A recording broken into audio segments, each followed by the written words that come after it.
On your Tuesday episode of Locked On Raptors, we break down one of the newsiest days in Toronto basketball in quite some time. Let's go! You are Locked On Raptors, your daily Toronto Raptors podcast, part of the Locked On Podcast Network, your team every day.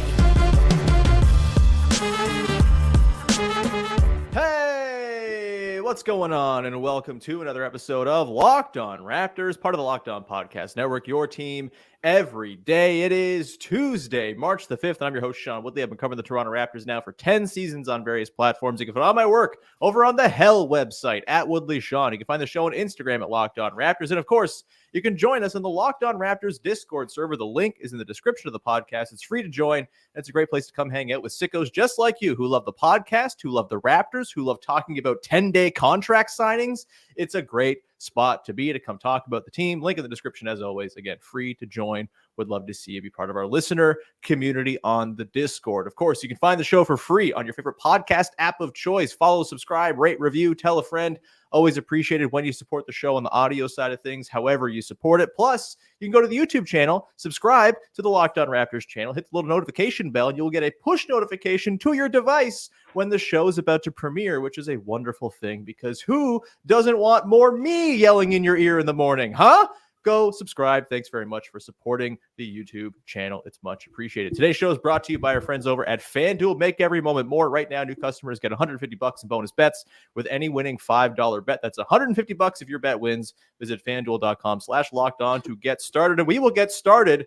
We got a whole lot to get started with today. There's a million things to talk about. One of the most news-heavy days I can recall covering the Toronto Raptors. Some good news, some very good news, some extremely exciting news, some 10-day and two-way news, and some bad injury news as well. We will dig into all of that today, from the WNBA dream being alive again, to Scottie Barnes having hand surgery, to DJ Carton and Mohamedou Gay signing two-way deals, and of course, Kelly Olynyk getting that extension from the Raptors too. We'll do that all with our pal Chelsea Late from Raptors HQ, the editor-in-chief over there. Chelsea, I'm out of breath. How's it going?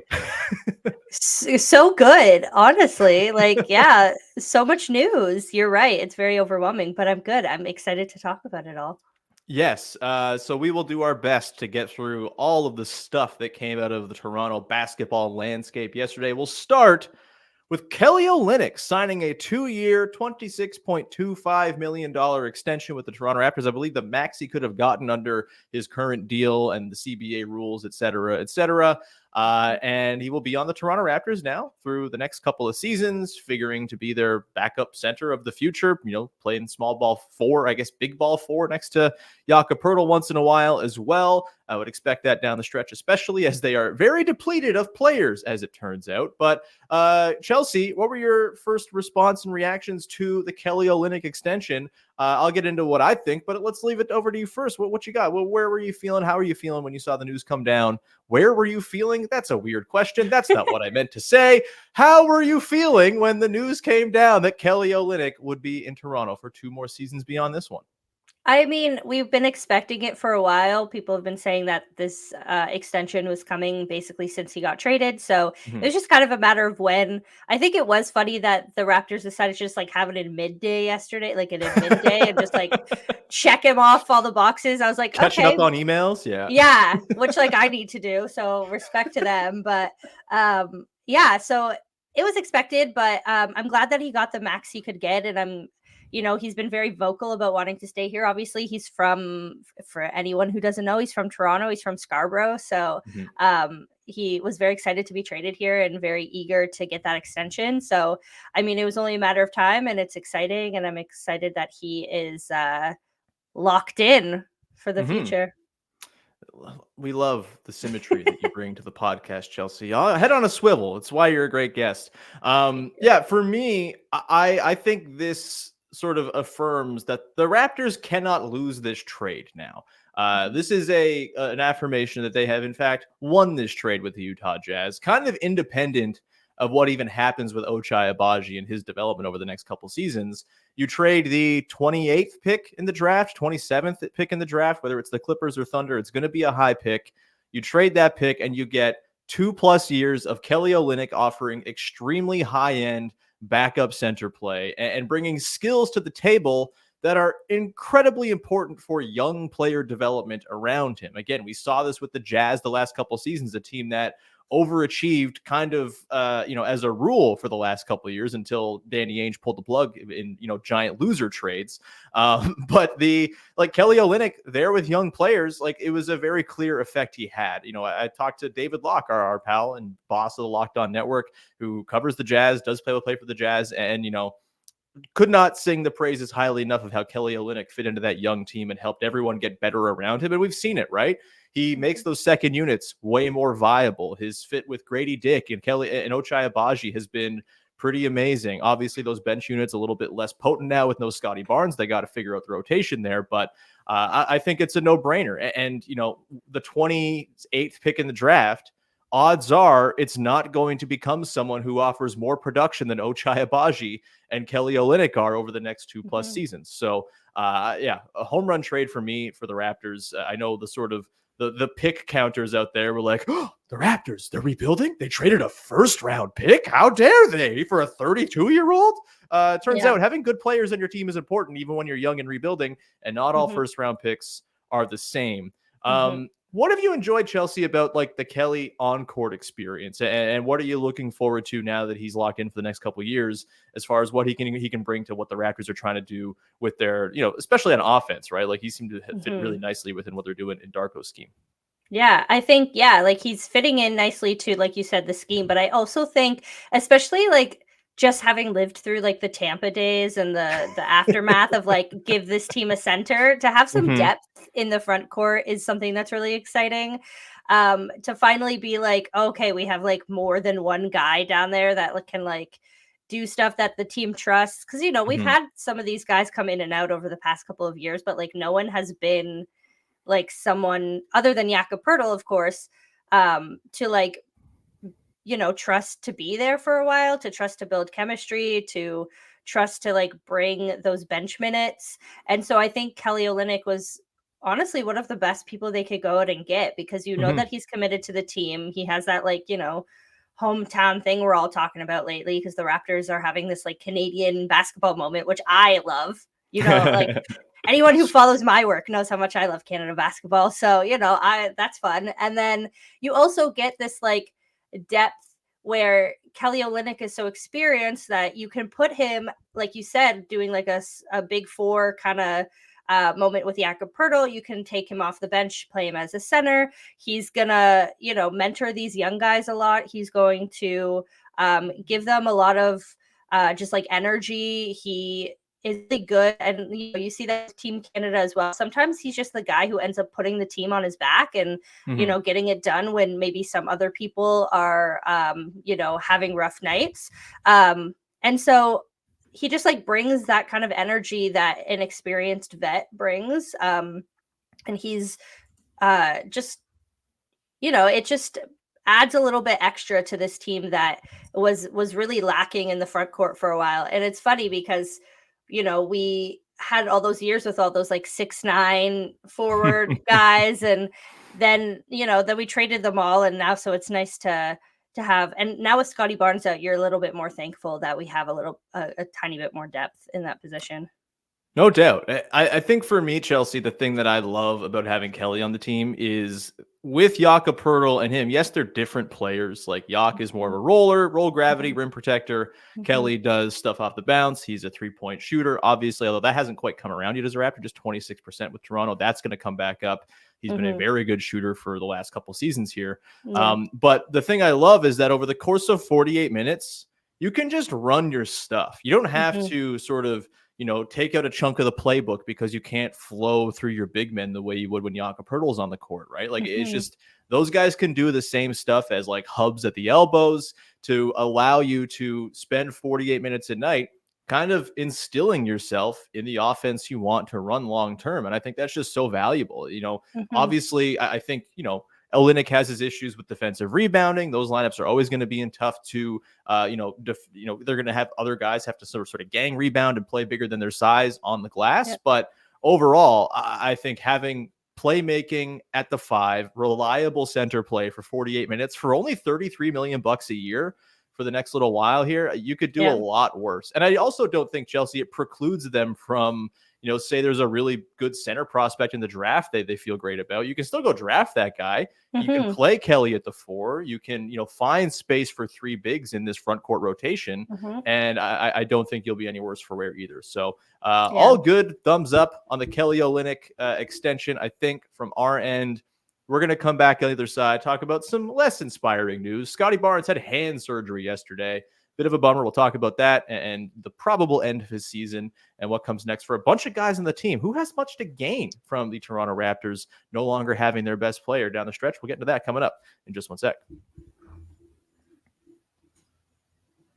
Today's show is sponsored by BetterHelp. And look, sometimes you just got to have someone to talk to. It's a very valuable thing just to have someone where you need to get something off your chest. It could be big or small. Maybe you've suffered some sort of trauma. Maybe you're just kind of going through the motions of regular life. Life is heavy. You got to make decisions. There's career paths. There's relationships that need to have TLC to continue growing strong. And sometimes just having someone there to talk to you about this stuff so you can get it all out in the open with someone who has no agenda, has no baggage with you, is there just there to listen and offer insights is an extremely valuable thing. Therapy is something that I know has helped a lot of people in my life, and it can help you too. And BetterHelp can be the place to go and try it. Therapy can be different for everyone. Most of us have bigger problems than our favorite sports team, and it's important to get things off your chest every once in a while. If you're thinking of starting therapy, give BetterHelp a try. It's entirely online, designed to be flexible and suited to your schedule. Visit BetterHelp.com/LockedOnNBA to get 10% off your first month. That's BetterHelp, HELP.com/LockedOnNBA. And we continue on here with your first listen of the day. Chelsea Late from Raptors HQ, the wonderful, wonderful website that, for some reason housed me for a while. They've moved up in the world, and now Chelsea's running the show, and it's fantastic. Everyone go subscribe to Raptors HQ. Subscribe, just read it. You don't have to subscribe. It's just there for you to read. Go do it. It's there for you to read. I mean, follow us on the health site, but yeah. Yeah. Follow on the hell site, follow on all the other channels that are less hellish, although sort of hellish, as everything is hell these days. But Raptors HQ is not. All right. Speaking of hell, Scottie Barnes, hand surgery, had it yesterday in LA. No timetable for his return, but going off of what Jeff Stotts from In Street Clothes laid out after Scottie Barnes first suffered his injury and it was deemed a third metacarpal fracture. The surgery option, he said, carries an average of 41 days absence, average of 18 games absence. Yeah. That's probably going to spell the end for Scottie Barnes' season and likely spell the end for him getting back for 5 games or so to make himself eligible for most improved player. If he was ever going to be in the conversation for that, who knows? It's a weird award. The voting never makes sense to me, but Chelsea, this is a bummer. I feel like we knew this was probably coming anyway. I don't think many people had much hope that he would return, but now that we have the news, he's had surgery. How are you feeling? Where are you at with the sort of assessing and processing of the Scottie Barnes potentially season-ending injury here? Yeah, I mean, we were there on Friday when it happened, and it was funny. I mean, you've covered Raptors games, the whole deal. We're all sitting up there, we're watching the game, and sometimes, you're just kind of like plugging away and stuff happens, and you're like, wait, what happened? And everybody's just trying to like figure it out. So the thing with Scottie was that I was watching him, and like a couple plays before the play that they said was when he did it, he like got a pass and then like kind of shook out his hand. And then took a shot. And I was like, oh, that's weird. Like, I don't know if he was just doing sometimes he does little flashy stuff. And you're like, oh, okay. And then like a couple minutes later, someone next to me is like, oh, Scottie's going to the locker room. And I was like, oh, okay. Like, that's weird. And, sometimes they just go and then they come back. But, as the time went on and he didn't come back, everybody was like, okay. And then you start seeing the little signs. You start seeing, he's not coming back. You start seeing Bobby Webster coming out. It's like, oh, okay, like something a little bit more serious is happening. And so we were all bracing for the break. We were like, it's probably broken. And then we got news after that it was broken. And I think like once the thing with like trying to assess these situations like as they're ongoing is that there's always kind of little signs that you learn as you like get more experience. And the the assessment over the couple of days, it was like, okay, surgery is probably coming. That's usually what happens when they need to assess more. And then he had surgery yesterday in LA, apparently. So, I mean, lucky for him, he gets to sit in the sun probably for a bit. But at this point, there's really no point of trying to rush him back. Like, if the Raptors were a playoff team, it would be like, yeah, okay, let's get him back. He's our best player. But at this point, what are you losing except, like you said, like his most improved player prospects, which, I mean, I would have wanted him to be in the conversation, but who knows? Like, statistically, he should be, but he it should didn't be, feel yeah. like he had a lot of helium in that conversation. So Yeah, maybe it's a moot exactly. point. Yeah. Exactly. So, and at that point, like, you're not going to rush him back for that. You're not going to rush him back for this team to, become 12th in the standings. You're not going to rush him back for this team to go in, even for a play-in spot. Like, we're going to go back to that play-in for what motto that we were talking about a couple years ago. None of that here, Chelsea. We're still a pro catch the stupid Hawks for the play-in podcast. Okay, sorry. Apologies. But at the same time, you think about it, like, what's the point of rushing him back if that might worsen it? And at the end of the day, you have to think of his long-term health. You have to think about the next couple of years, because at the end of the day, the season doesn't really matter anymore. And you have to make sure that your best player is going to be okay long-term. And so if rushing him back is like just for, I don't know, like the superficial stuff, then there's no point to it. And you have to make sure that he, heals properly and does all that. So yeah, I could see him going out for the season. I could see him, making sure he gets the most rest and time possible. And I mean, it's been a long season for him. I feel like if anyone has felt the pressure this season, it probably could have been him. You have all of this hope put on you and all this stuff put on you. And I could see, any person would probably feel a little bit stressed. So I think for him, the best option is just to let him heal the rest of the season, the off season, get him back slowly.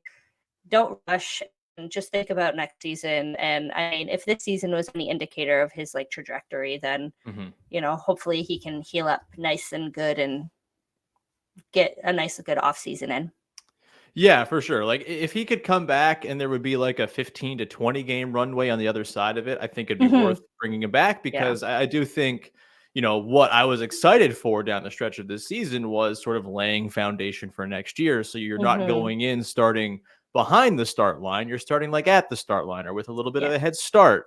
And so you don't get that opportunity. Doesn't mean other guys won't get that shot. And we can talk about that a little bit, but it's at this point, if it's only going to be for, 3, 4, 5 games, it doesn't feel worth it to, push it. Question for you, Chelsea. This is just a question about how your brain works. If you were a professional basketball player and your season came to an end and you were averaging 19.9 points per game, would that drive you insane for the rest of your life? Yeah, like that's how my brain 100. And it's funny eye how is twitching looking at Scottie Barnes' line right now. No, I was writing. So yesterday I was writing my Scottie Barnes injured, it was before the surgery, but Scottie Barnes piece, and I looked at his total, and I wanted so bad to round up. I was like, I want to round up so bad. This is annoying me, even for me. And I was like, no, that's not how this works. I can't round up. And I was so can't annoyed. have a stolen valor 20-point a game season. Oh man. I was like, really? He couldn't have stayed in for an extra 3 minutes after he broke his hand and just tried to get a couple with his other hand. I mean, is the difference literally one basket? I don't know how math works. I'm a writer, but it's probably the difference. This is why I'm asking the question openly. Otherwise, I would have the answer. I too do not have the math brain. We need Keeks up in here for the math, but Keeks. You get StatMuse up, and not StatMuse. I feel like that's not a very integral, but you just flash some sort of stats into the sky, and she'll come and help. Crunch those numbers, Keeks. Crunch them, please. No, okay. That poor. Just random side note. Her and I are really good friends in real life, and the times that I text her and I'm like, Keeks, please help me with these numbers, and she explains the stupidest stuff to me. You're the best. I love you. Okay, bye. That's the Back to relationship work. it's a relationship I have with Daniel Hackett, the cap Mhm. expert over at HQ. Sometimes I'm just messaging him with like it's like 10:30 at night. I'm in Oh the yeah, trade machine. I maybe had an edible, and I'm like, "All right, Daniel, does this work in the cap? What are we doing here? What is the ramifications of this yeah. fake trade that I've done?" Exactly. That's the Yeah. thing with Keeks too, is that like if like the girl will be up all night like doing work and stuff, and I'll text her at like 11 p.m. and be like, Keeks. And she'll be like, right away. And I'm like, you're my Crunch them, girl. crunch them, You're my please. girl. I love her. I'm Amazing. like, one time she had to explain how the NBA advanced stats worked. Like, this is early in me learning about stats. Again, I'm a writer. She's like, Chelsea, all you have to do is go on NBA advanced stats, and all of this is there for you. But I'll explain it anyway. And I'm like, this is why you're the best. We were talking about Scottie Barnes, right? Yeah, we were. Then we got 19.9 points. Yeah. sorry. Any It hurts way the to brain. yeah. Any Maybe way bring him to back for one game just so he can put up 30, just so he can get to 20 in a game. Is But that his fair? hand, it's his left hand, so his shooting hand is still good. You get him in there for like 2 Yeah. minutes. His dunk hand, perfectly Yeah, fine. Yeah. perfect. Although Just if he nobody comes back and scores under 19 points, uh, then it will ruin everything. So it's got to damn it. be, it's got We to be need a tailored somehow. we need like a time traveler to go back into that Golden State game, and someone just pulls Emmanuel quickly away from his hand. If I could turn back time. See, I didn't Share. realize it was that he bumped into quickly. I thought he did the like he broke his hand in the net thing because like No, that is a hazard. That's a thing. that's yeah, no, that see, this Yeah. is the question where we were all trying to figure out, because like I thought it was on the pass before. Lots of Mhm. people thought he hit it on the rim. Then people Mhm. started coming in and saying Emmanuel quickly kicked him. So it was a whole thing. Yeah, I don't know. Maybe tonight we'll like get a more Get like a the solid Scottie answer. Barnes hand autopsy that everyone needs and And wants. Yeah. yeah, if they've had time to go look at the film and like see exactly like what happened. But yeah, even the other night, apparently Emmanuel quickly was like, I haven't seen the film, so I don't really know what happened, but sorry. Yeah. Yeah. Sorry, guys. Please, Sorry, please guys. don't do the Raptors internet thing and hate me for some weird reason. Yeah, no. Yeah. Boy, oh The boy. Raptors internet thing. Yeah. With that, let's move into happier times, Chelsea, or seemingly happier times. We've, Yeah. you know what? This conversation cheered me up about Scottie at least a little bit. Yeah. You know, it's all going to be okay. He'll be back be next okay. season, healthy. Hopefully, average more than 19.9 points a game, and everything will be all good. Yeah. You bounce back real quick when you're 22. Those, Yeah. I miss that. I Me miss too. not stubbing my toe and feeling it for the next 4 days. So Mhm. those are the days. We're gonna come back on the other side, Chelsea. We're gonna get into the news from Shireen Ahmed from CBC that Toronto WNBA back on. We'll get to that coming up in just one sec. Today's show is brought to you by our friends over at FanDuel, the number one sportsbook in all of North America. And right now you can get buckets with your first bet on FanDuel, because right now new customers get $150 in bonus bets with any winning $5 bet. That's $150 if your bet wins. It's that simple. You can go and bet on all your favorite NBA players and teams with the very easy to use FanDuel user interface. There's quick bets, live same game parlays, always a fun thing to piece together if you're really looking to have some fun. Maybe you're in person at a game, you want to juice up the action with a little live same game parlay. That's there for you. There's exclusive props and more. WNBA season's coming up. We're going to talk about the WNBA in Toronto coming up in just a second here. Maybe you want to put some futures down on who's going to win MVP, the WNBA championship. Will the Aces do it again? It's all there for you on FanDuel. Just visit FanDuel.com/locked-on and shoot your shot. FanDuel, official partner of the NBA and of the Locked On Podcast Network. All right, back here rounding out the show with Chelsea Late from Raptors HQ. Just a heads up, Locked On Sports Today 24/7 is your all-day Locked On streaming channel on YouTube. Subscribe and get Locked On shows from the national side of things and the local stories being covered by our local experts, as always, in only the way that we can on the Locked On Sports Today 24/7 YouTube channel. Go hit it up. It's a great thing to have on in the background while you do work or whatever. All right, Chelsea, let's get into it. Last night, a bomb dropped via CBC and Shireen Ahmed. The WNBA and Toronto, the dream might not be dead. The last time you were on this show, we did a whole podcast about how Ed Rogers is a little baby man and how the Toronto bid for the WNBA expansion team that was all along rumored, going way back to before they even hosted the game last summer between Chicago and Minnesota, that sold out. That was an absolute rousing success. And see, it seemed as though like a couple of, whiny baby board members were the ones who turned down the possibility of a bid via MLSE. Of course, things have changed, and it seems as though, per the reporting from Shireen Ahmed at CBC, go read the piece, that Larry Tannenbaum is kind of, we know he's reshaped his role within MLSE. He now has his own Kilmer investment group, or I think that's the right name for it. Excuse me if I'm incorrectly naming the firm with lots of money. They'll be fine. But seemingly making a bid via his own investment company that is going to sort of broaden its sports reach from the sounds of it. And it seems as though as early as May, something could go down with Toronto in the WNBA. Coca-Cola Coliseum projected to be potentially the host arena for the WNBA team in Toronto. Chelsea, I know this excites you. I texted you right as it happened, and I was like, yes, you're on the pod. This is perfect. We had already booked this guest appearance before this. So serendipity, it happened in real life. Chelsea, your feelings, your thoughts, your level of excitement, your level of not quite getting too excited because you don't want it to be taken away from you. Where are you at, WNBA-to-Toronto? Just get into your feelings, please. Yeah, I mean, totally like unexpected. Shout out to Shireen, like the perfect person to be dropping this news. When I saw it was her breaking this news, I was like, she is just like such a wonderful person to me, to like every woman in the sports space. I was thinking about our last conversation and how I kind of went on a rant about like women in sports and all this stuff. And like, it, like you said, I'm trying to like keep my expectations because I know how this bid thing works with the WNBA. I know what their, I guess, stipulations are. And I understand like what Toronto and like this group may be able to offer.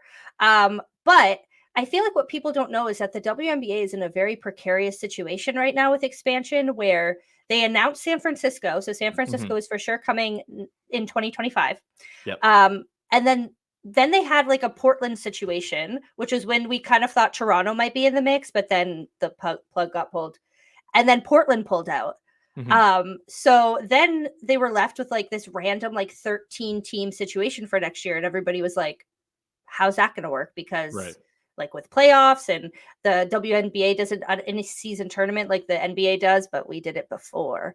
I love how I say we, like I'm not a part of the league. But that would be all like very interesting with an odd amount of teams. And so like there is like incentive for the WNBA to bring in a 14th team before next season. And Toronto seems like one of the only places that kind of already has the infrastructure in place to be able to quickly do that. And we kind of have the benefit of seeing how quickly and successful the PWHL just did it. And so I think like all of those factors kind of played into the fact that, not only is Toronto ready for another women's professional sports franchise, but like not only is the audience here, but like we can make it work and, start building the infrastructure that needs to happen for the WNBA to say, okay, yes, we trust you.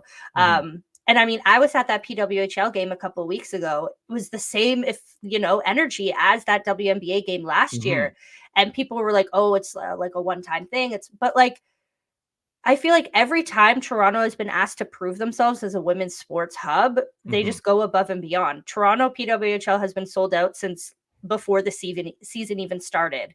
These one-time like big Scotiabank Arena games immediately sold out. The energy, the amount of people that come out and support, the merch, like even with the PWHL, like the merch, again, it was the same situation as the WNBA.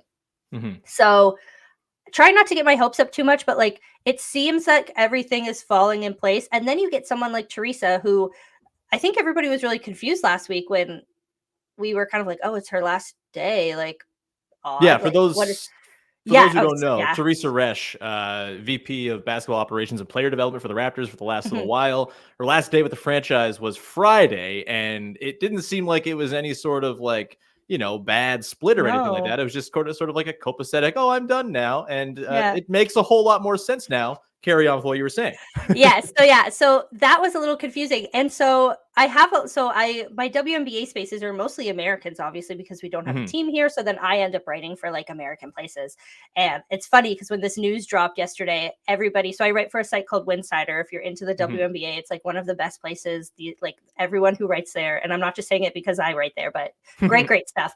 But our entire like channel was like, oh my God, Chelsea, like, and that's why my phone was going off, because they were all like, oh my God. And they were kind of like, like, how like real is this? And I was like, no, like Teresa was the third most important person in the Raptors franchise. Like her being a part of this is a huge good step. And you've seen with these other like big women's sports franchises opening up, like having these experienced women at the helm is like such a good sign. And so it feels like all of the pieces are kind of coming together in a good way, that like last time, especially because it was just like all of these like men that were kind of in charge of making this happen. I don't know, maybe I'm just like not very trustful of men, but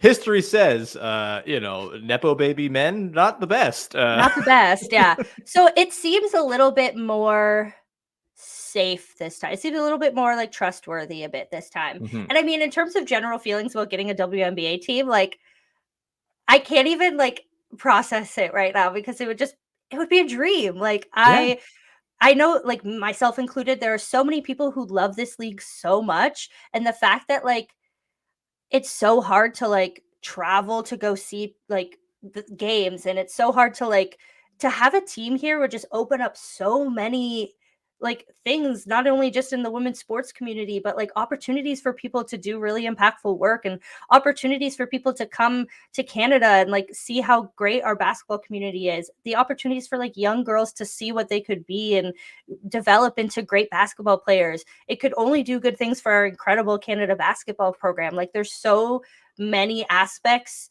that would just like blow up. You see how it's happening in hockey right now. And I think like, not to say like, oh, like the PWHL is the reason, but like we're seeing in real time how another sport is just like cracking open this whole like women's sports community, and how people are coming together to support. So I just seeing that this whole time, the PWHL, because don't get me wrong, I love hockey and I'm really happy for all these women, but like it's not like basketball is like my sport, right? Yeah. So I've kind of been like, oh, like I wish this was happening for us. And now that it could happen, I'm like, this is so exciting. And so, yeah, I'm really excited to see how it develops. I'm excited to like hopefully play some part of it in the grand scheme of things. And just on a little personal note, it like made me really happy, because yesterday when this news broke and Shireen was, updating and all that stuff, I had so many people just being like, oh my God, Chelsea, like tweeting stuff about it and like tagging me and stuff. And I was like, how did I become this like ambassador for like WNBA being in Canada? Like it was just this weird moment where I like realized that like my work has kind of made a small impact, and I'm like, okay, that feels really good. So yeah, those are the feelings from yesterday. But shout out to Shireen, and shout out to everyone who's worked like really hard to get this news coming about. It's been like years and years of us working really hard to promote this league and show that we have like a good infrastructure here. So it's been like the work of so many people. No doubt. And like it was never, the whole argument from the people who voted no, which is only Ed Rogers and Tony Staffieri over at the board, who had enough sway to turn it down.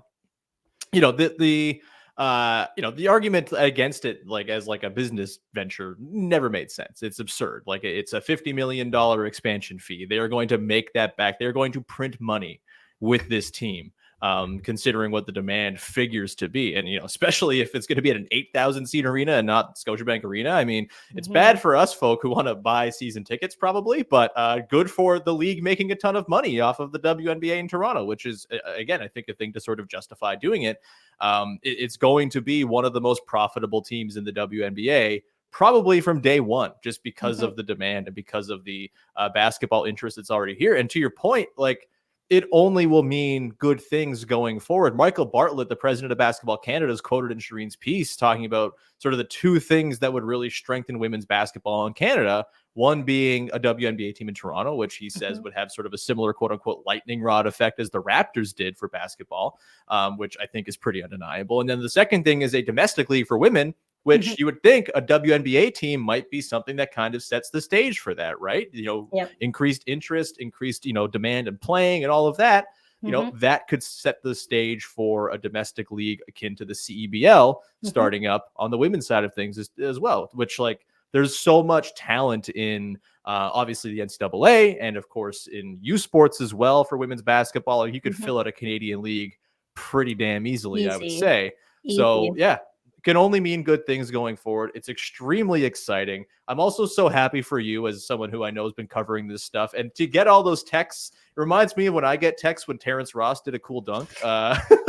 You've done way better work, way more groundwork on your stuff, way more important than my Terrence Ross propaganda. But I know the feeling. It's a very good feeling when your labors are rewarded with lots of people jumping in your messages when big news happens. Do you have thoughts on a team name, Chelsea? This is going to be a hotly contested thing. I have my thoughts on this. I've had the same name picked out for 8 years. I'm curious. Do you have strong feelings one way or another on a WNBA team in Toronto's name? Yeah, I mean, I've been back and forth on this for a couple of years on different things. My two biggest options, my two front runners, would be Toronto Huskies, just because the history with Toronto Huskies in Toronto basketball, all that stuff. And it would just be, and I think in women's basketball, Huskies has been a very important mascot. You have the Yukon Huskies, you have the Washington Huskies. There's a lot of history with that, and women's basketball. So that would be really cool to have a professional, a WNBA team called the Huskies. And then it's kind of Canadian and fun. You get the blue. They kind of match the PWHL in a way. You can kind of do cool crossover stuff. And then when the Toronto Six got disbanded, the previous professional women's hockey team before the PWHL was created, the women's hockey team in Toronto was the Toronto Six. And I thought that was a cool name. I was like, this is sick. And then you kind of get the OVO kind of thing. If that ends up happening, you kind of get that there. So my two options are Toronto Huskies or Toronto Six. Right on. Huskies, I think I have a bad connotation of Huskies because my elementary school basketball team, which stunk, was the Huskies. And so I always just associated with us stinking at basketball. But maybe a refreshed sort of take on it would be good for me and my, 11-year-old basketball trauma. Maybe there's that. But I'm still Toronto Smoke. I think it's the Big Smoke. That's a name people definitely call Toronto all the time, right? You can have some sort of cool ghoulish mascot that's a smoke monster, out of Lost, or a Pokemon-esque purple vibe. That's cool. Yeah, and you don't want that smoke. Could be just the I don't know if the kids say that anymore. That maybe is an 8-year-old phrase as well, as I've had this name picked out for a long time. But yeah, the Toronto Smoke. That's my submission. Cool. It's not going to be that because I heard that one before. Prudes will be but you're promoting smoking or something like that. But that wouldn't be what it is. It's a cool. It's cool, ghosty. Yeah. Either way, Chelsea, that feels like a pretty good place to leave this one. It was a loaded episode, but so glad we could have you on to dig into all of the news from yesterday around Toronto Hoop. Anything you want to promote for the good people out there? Check out Raptors HQ on Twitter. That's what I still call it. And raptorshq.com. Check out, I guess, if you want to be updated on all of the WNBA stuff, I guess now I can plug this. Check out my own account. I'm Chelsea Late on basically everything. I got some exciting, the WNBA season in general is starting soon, which I will be reporting on. So if you want to get ahead of the game and start figuring out who the big rivals are going to be, start figuring out who you want the Toronto Smoke to pluck via expansion draft. Let's go. So check me out for that stuff. Hell yeah. Thanks so much, Chelsea. Always wonderful having you on the show. Thank you, the listeners, for being here and hanging out. We'll be back again tomorrow talking about Raptors, Pelicans, a game that might not go so hot for your local basketball team on account of no Scottie Barnes, no Bruce Brown, and no Jakob Poeltl. It's fine. They'll have so many options regarding Zion Williamson, right? poor Kelly O, but to got that extension and is about to get bludgeoned by Zion. It'll be a blast, I'm sure. Either way, we'll break it all down in tomorrow's show. Thank you so much for hanging out and supporting the show. We will talk to you then. Thanks for hanging. Bye-bye.